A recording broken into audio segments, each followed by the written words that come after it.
Welcome back to episode 5 of Nihon no Konyo Shokai. Today, we're going to return to the Super Famicom. We talked about the Super Famicom in episode 3. The Super Famicom was released in 1990 in Japan as Nintendo's response to the Sega Genesis or the Sega Mega Drive.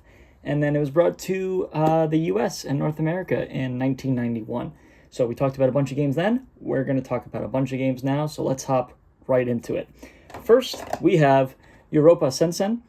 This is better known as Operation Europe Path to Victory 1939 to 1945, which is exactly as it sounds. It's a 1992 combat game developed and published by Koei, where you simulate the events of World War II in Europe and Northern Africa. It was initially released for the MSX, which is a home computer, and it has different elements.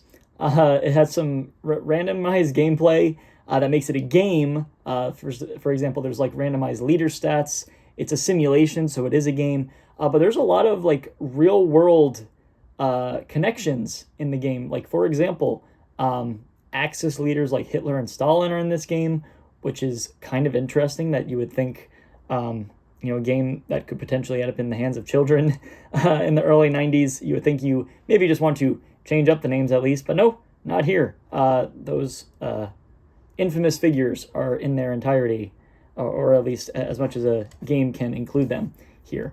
That's kind of all I have to say about it. It's kind of very interesting. We talked a little bit about Aerobiz in episode 3, which is another kind of like war simulation type game. And what I'm more interested in is, or maybe not war simulation, more like air management simulation, but I think it's super interesting when American culture ends up in games in other countries. Like, for example, this is a Japanese game. Even though it came to the U.S., it's still interesting that games in Japan will either emulate or simulate American culture. World War II is also super fascinating, so that's really interesting. So of all the things I ever learned in history class, World War II is one of the most interesting. And it's also cool that they had some historical accuracy. Obviously not cool the figures they use, but it is cool that they stayed true to at least the figures of who was involved in World War II. This was brought to the Super Famicom and Mega Drive in 1993 from the home computer in 1992, and then it was brought to North America on the Super Nintendo and the Genesis in 1994 as Operation Europe. So that's pretty cool. Neat game to start the episode with. Next is Exhaust Heat. This is a 1992 racing game developed and published by SETA, or the SETA Corporation, that roughly simulates the 1992 Formula One season. You play in 16 different tracks all over the world, and it looks a lot like a certain arcadey type racer that we may or may not talk about later in this episode.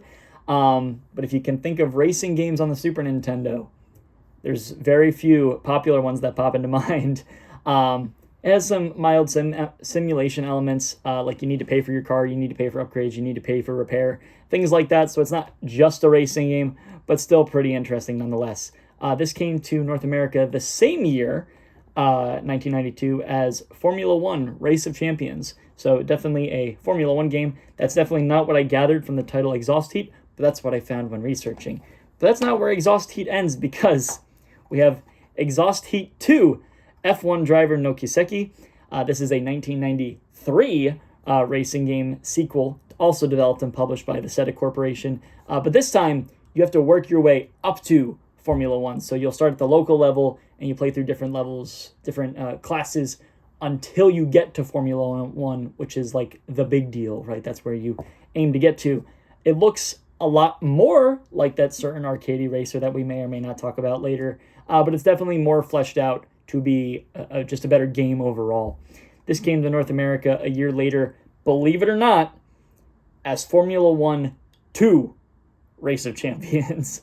But the interesting part is that this one, the sequel, was never released in Europe.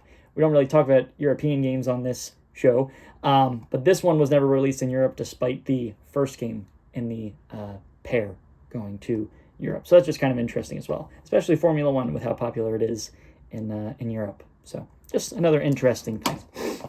It is cool to get two games in the Exhaust Heat series. There's certain times when I was buying games for this series that I saw titles that repeated, kind of like we talked about Chibi Morocco-chan, and Doraemon. So to see 2 games called Exhausted, it's like, okay, that's kind of interesting. Let me get both of them. And it's cool to see the connections between the 2. So the next one is Final Fantasy IV. This is a 1991 JRPG developed and published by Squaresoft, which would eventually become Square Enix. And you play as a Dark Knight named Cecil, trying to prevent the wizard Golbez from getting crystals and then ruling the world in an action turn-based Japanese RPG or JRPG. Final Fantasy, if you are unfamiliar, is one of the most popular JRPGs ever. It began in 1997. It is the 12th best-selling game franchise of all time, so it's absolutely no slouch. I have personally never played a Final Fantasy game, but I have a few friends that are very much into Final Fantasy, and they actually helped a little bit in making this video, so some of the information that you're hearing about Final Fantasy in this episode is coming from him. So to the friend that helped me out with that, thank you so much. The series branched into more than just RPGs. There's a whole bunch of different genres. The one that's immediately coming to mind is Theater Rhythm, I believe it's called, which is like a rhythm game based on Final Fantasy, which is kind of interesting. This game was brought to North America as Final Fantasy II because previous entries in the Japanese series never came to North America. So this is Final Fantasy II here in North America, despite it being the 4th game in the series. But it came to North America that same year. It received a proper name. It was properly brought over with the same name as Final Fantasy IV Advance on the Game Boy Advance in 2005, and also Final Fantasy IV on the DS in 2008. So it did make its way properly over to North America. But this game has been ported all over the place, as many Final Fantasy games have, especially the classic ones. So just to name a few, it was brought to the PS1 only in Japan in 1991. It was brought to the WonderSwan Color, which is a Japanese-only handheld console, in 2002. In 2009, it was brought to the Japanese Wii Virtual Console, 2010 on the North American Wii Virtual Console. In 2009, it was brought to mobile only in Japan, and then in 2012, it was brought to iOS and Android in North America. In 2014, it was brought to the Japanese Wii U Virtual Console, as well as Steam in here in North America.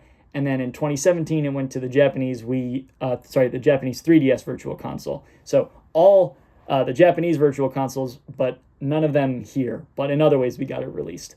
It was also released on the worldwide Pixel Remaster for Final Fantasy in 2021 that came out on mobile and PC, but it actually came out last April for modern eShops, so you can play this game on Switch that way. But that's not where our Final Fantasy story ends in this episode, because we also have Final Fantasy VI. First one was Final Fantasy IV, and now we have Final Fantasy VI. So this is a 1994 JRPG developed and published by Squaresoft. This time you play as an amnesiac former soldier named Tara Branford in a world where a rebel group fights the Gestalian Empire after the Empire captured and experimented on people. So that kind of sounds like a crime. This was brought to North America as Final Fantasy III the same year, so same deal. That was Final Fantasy IV. That was brought to North America the same year, but North America skipped Final Fantasy V and got Final Fantasy VI as Final Fantasy III. But it was also, again, brought over properly as Final Fantasy VI Advance on the Game Boy Advance in 2006. So, again, this game was ported all over the place. 1999, only on Japanese PS1, Virtual Consoles. 2011 on both Japanese and North American Wii Virtual Console. 2013, only in Japan for the Wii U Virtual Console. And 2017, only on the Japanese 3DS Virtual Console. 2014 on Android and iOS worldwide, 2015 on Steam here in North America, and it was also included in the Super Nintendo / Super Famicom Mini that was released in 2017, literally just a little Nintendo emulator that was officially released for everybody, and it was also included on the aforementioned Pixel Remaster that released on modern eShops. So again, you can play this game on the Switch as of last April. So it is cool to get games in the series, even though I may not be a Final Fantasy fan at all, or that much of a JRPG fan besides like Pokemon, if you consider that a JRPG. But it is pretty neat nonetheless. And it is cool because I did already own Final Fantasy V, so it's cool to get 4, 5, and 6 in order instead of just having 5. It would also have been weird if I only had 4 and 6, but not 5. So nonetheless, still pretty interesting. And thank you again to the friend that helped me write a little bit about the Final Fantasy games for this episode. Next is another very popular series, if not quite as large as Final Fantasy, but in this next game we have Final Fight. So Final Fight is a 1989 beat-em-up developed and published by Capcom, initially for arcades, where you play as Metro City's mayor and his accomplices as they clean up Metro City and take down a rebel force called the Mad Gear Gang, who capture the mayor's daughter, and the story that follows that. It's a beat-em-up series within the... Final Fantasy in general is a beat-em-up series within the Street Fighter universe, and it has tons of different characters, as it should. This was brought to the Super Famicom from the arcades in 1990, but it was significantly scaled down. The graphics were scaled down. Certain things couldn't be on the screen at more than once at a time, like certain characters, like a certain number of sprites couldn't be on the screen at one time. A lot of features were toned down. There was no multiplayer for Final Fight, which is kind of interesting. And then a censored version of this was brought to the Super Nintendo here in North America in 1991. Otherwise, it was ported to tons of home computers. It was released on Capcom collections, different Capcom bundles, and just to name a few, the Virtual Consoles, released in 2007 on the Wii Virtual Console, 2013 on the Wii U Virtual Console in North America, 2014 on the Wii U Virtual Console in Japan, and then 2016 on the 3DS Virtual Console, North America and Japan. There was also a re-release of this game called Final Fight Guy in 1992. Guy is one of the characters in the Final Fight game that wasn't playable in the first game in Final Fight 1, but in the remastered version, if you will, Final Fight Guy, he is available to play from the very beginning. It has some added features, but there's still no multiplayer, so that's kind of weird, and it's still pretty scaled down. But interestingly, the part about Final Fight Guy that is interesting is that it was initially released in Blockbuster. It would get a retail release, but it was very interesting to initially start in Blockbuster. It was also ported to the Sega CD worldwide as Final Fight CD, but that game was developed by A-Wave and published by Sega. There was also 2001 Final Fight 1 on the Game Boy Advance, and that was released worldwide, but then it was also brought to the Wii U Virtual Console in 2015. So lots of different versions of this game and a lot of different ways that has been ported over time, which is kind of interesting. So I realized that there's a lot of repetition here in this episode because we also have Final Fight 2. This is a 1993 beat-em-up, again developed and published by Capcom, and it's literally a sequel to the first game. It has much of the same story. You're still against the Mad Gear Gang, and it's much of the same gameplay, but the biggest two differences from the first game to the second game is 1, new players, but 2, multiplayer. So that was a big deal. This was brought to North America the same year. It was also brought to the Wii Virtual Console in 2009, but not in Japan, which is kind of weird, only in North America, and probably also in Europe. But again, we don't really talk about the European releases. It was also brought to the Wii U Virtual Console in North America in 2013, 2014 in Japan, and also the 3DS Virtual Console in 2016. So again, cool to see series that I've heard of before and getting their Japanese releases, in most cases their first version of the release. So that's still pretty cool. Next is a game, or it's a series we've talked about in episode 1. We talked about Fire Emblem in the first episode, and here we have another Fire Emblem game. This is Fire Emblem Seisen no Keifu, or better known as Fire Emblem Genealogy of the Holy War, which never left Japan, but did get fan translations, and I'm pretty sure you can buy a bootleg of this cartridge, like on AliExpress or something of the like. So this is a 1996 turn-based tactical RPG developed by Intelligent Systems and published by Nintendo, and it's the 4th game in the Fire Emblem series. So I also got a little bit of help talking about Fire Emblem. I have another friend who is a big Fire Emblem fan, so along with the friend that is a big Final Fantasy fan, I gained a lot of information about Fire Emblem as well. So this game is a little different from previous entries. This one is, instead of having a lot of smaller missions, this is not compressed, but there are fewer longer chapters, more long-winded sections of the game. That's kind of interesting. There's overall updates and new features to the game. There's the weapon triangle. There are skills available. You can get married and have children in this game. And also there's updates to the asset management system. So like ways you trade, ways you have your money, stuff like that. Prior to the game story, in terms of plot-wise, prior to the game story, there are a handful of nobles who lead some countries. And those nobles were blessed with mythical powers from ancient dragons, which is pretty cool as is. But centuries later in this game, you play as Sigurd, who he is sent to deal with the war and political conflict that is brewing between the bloodlines of those same countries. So they were led in harmony for a long time. Conflict brews, and Sigurd comes to the rescue. So that's what this game handles. I was also told that it dealt with a lot of taboo topics. I'm not going to mention them by name here, but just given the list of things that were either in the game or heavily implied in the game, it's very interesting that a game like that released so early on in the video game scene, and probably a reason why it may never have came to North America in the first place. One random piece of information is that in North America in the 90s, there was the console wars between Nintendo and Sega, but also there was a big deal with the rating system where very inappropriate games would end up in the hands of children. So things like video game censorship was a big deal, and that might have been something that happened to this game coming over to North America. So a couple different places it was released, but only in Japan. On the virtual consoles, it was released in 2007 on the Wii, 2013 on the Wii U, 2016 on the 3DS. Again, all virtual consoles. But in 2021, it was brought to the Switch eShop. So a way to play it, but only if you're in Japan. So kind of interesting nonetheless, and it's cool to add another Fire Emblem game to the collection.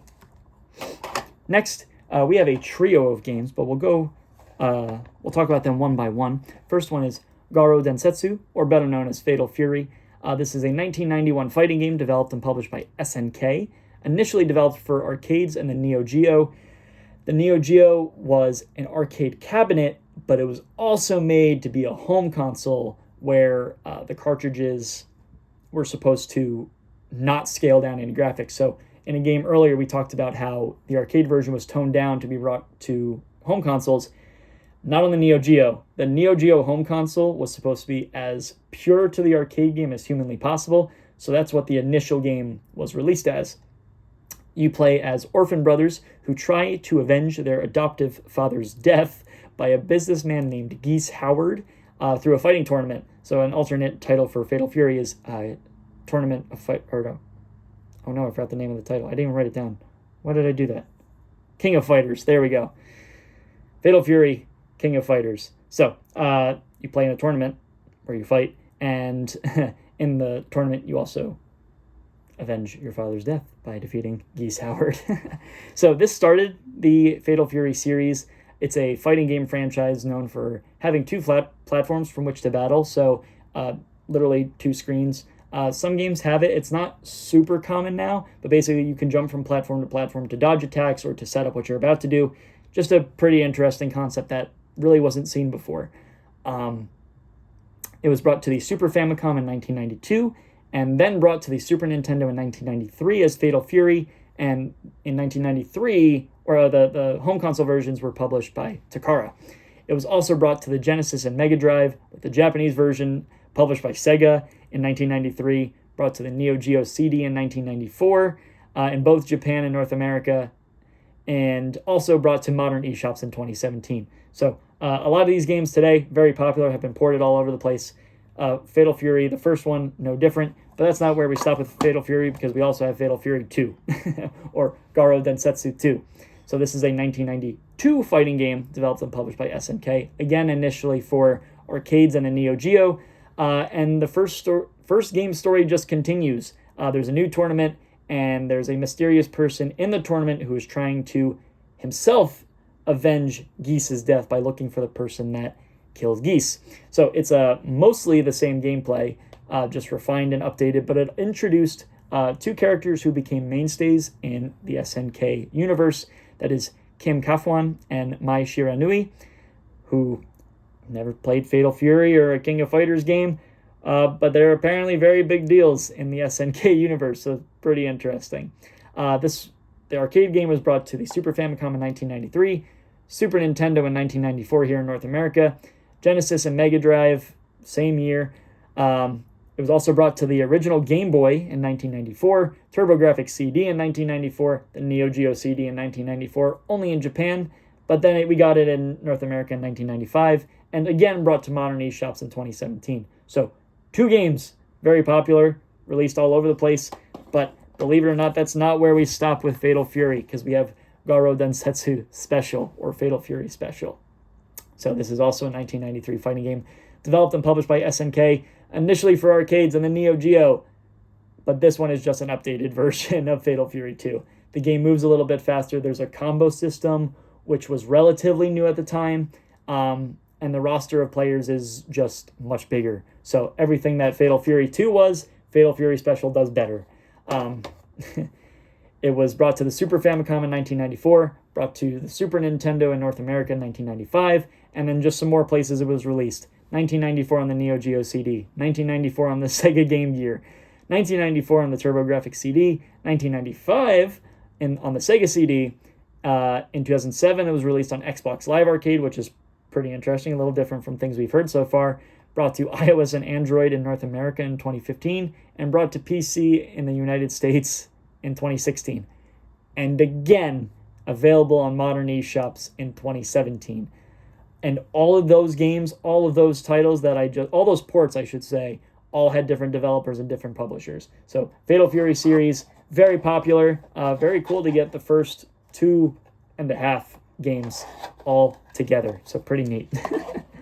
Next is another game we have previously discussed.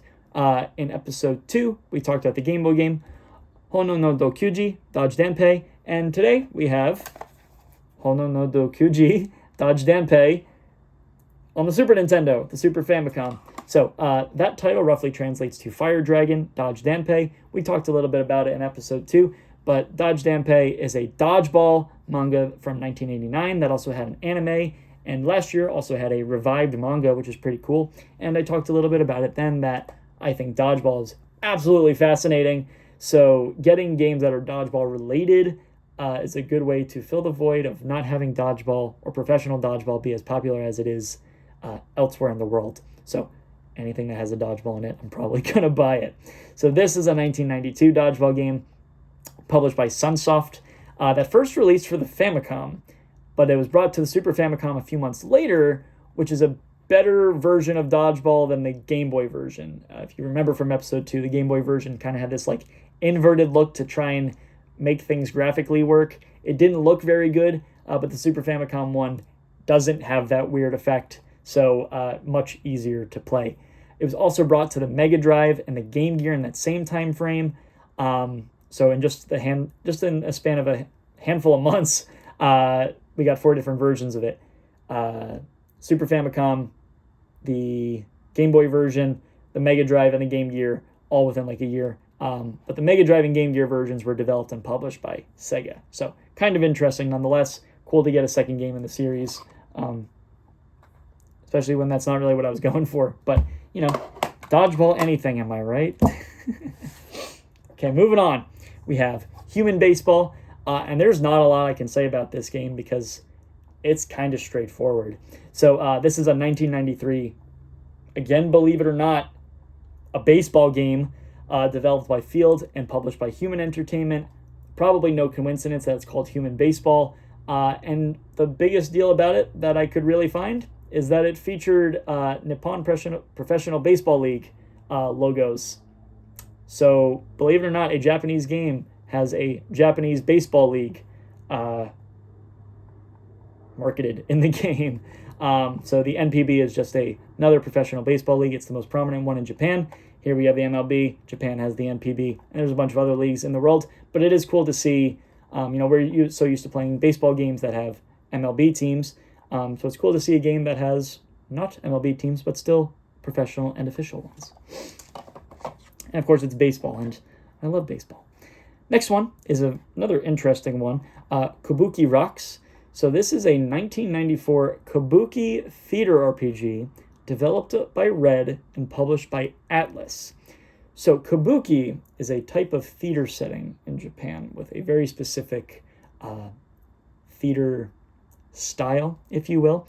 And in this game, you play as a musician named Rock in an overall kabuki theater setting, but it has a lot of elements in its gameplay related to theater and performance in general. For example, you might learn some songs by doing karaoke in the game, and you play instruments, and doing those can help you learn new abilities in the game, which is kind of silly, but also very cool at the same time, and probably very different for the time.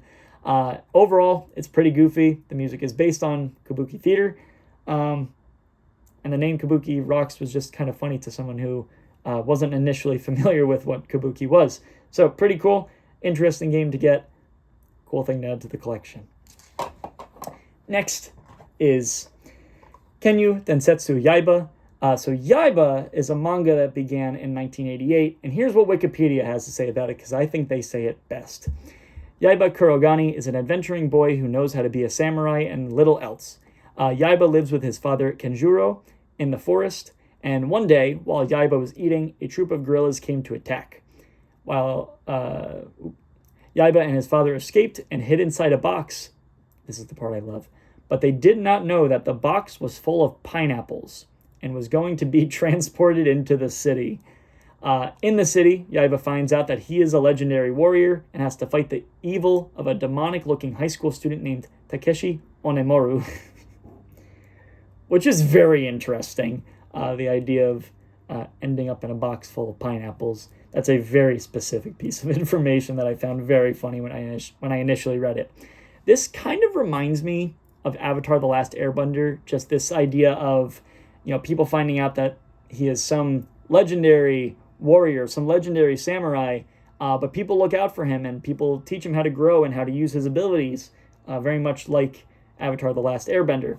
There also was a show based on the manga. It was a 52-episode anime from 1993 to 1994. So again, another series, another manga that grew into a franchise in Japan. Another cool thing to learn about. This game is a 1994 RPG developed by Atelier Double and published by Ben Presto, which is loosely based on the manga. You collect orbs and your goal is to defeat Onimaru. I found a guide, but no plot. But I can imagine that the plot is loosely based on the manga, just based on the fact that you need to defeat Onimaru. So, pretty cool. Yaiba's pretty interesting name to begin with, which is kind of why I bought it. But it is cool to learn about another Japanese franchise in the name Yaiba. Last but not least, we have a game that I alluded to earlier. When we talked about Exhaust Heat, I talked about how they look a lot like a certain very popular racer on the Super Famicom, and that would be FZero. FZero is a 1990 futuristic racing game developed and published by Nintendo, where you race hover cars in the year 2560, and they go at extreme speeds, incredibly quick. And it's just tournament-style racing with different characters and cars. But it kickstarted one of Nintendo's most cult favorite franchises, FZero. And the series is kind of an interesting one because it started with this 1990 game. And this game was also once called one of the greatest games of all time. So naturally, you keep going. There was an N64 game, FZero X. There was a GameCube game, FZero GX, also released in Japan, both of them. And there was a handful of GBA titles. The last one was released in 2004, FZero Climax, only in Japan, but the series has been dormant since then, since 2004, and Nintendo won't bring it back, despite the fact that FZero ends up in different areas of Nintendo media. For example, in Smash Bros., in Mario Kart, there's some different things. For example, you can play some F-Zero tracks in Mario Kart 8, which is pretty cool. Some of the cars are available in Mario Kart 8 as well. But it's really interesting because a lot of people say, why don't we get a new F-Zero? And my answer is usually, not to get too off topic, my answer to why I don't think we'll ever get a new F-Zero is because Nintendo doesn't want anything to fight against, to compete against Super Mario Kart, or Mario Kart in general, rather. At the time when this game was released, I don't remember if Super Mario Kart was released before or after, but it was around the same time, and at the time it was just throwing things at a wall, see what stuck. They were both the first racing games in their in their franchise. And, of course, you would keep both going until one kind of leads the way.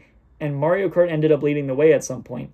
So, in my opinion, I don't think we'll ever get another F-Zero game because Nintendo doesn't want to put anything out that severely competes with Mario Kart, same way as they probably will never put out another fighter that severely competes with Super Smash Bros. That's a little up in the air depending on the future of Super Smash Bros., but now we're getting off topic.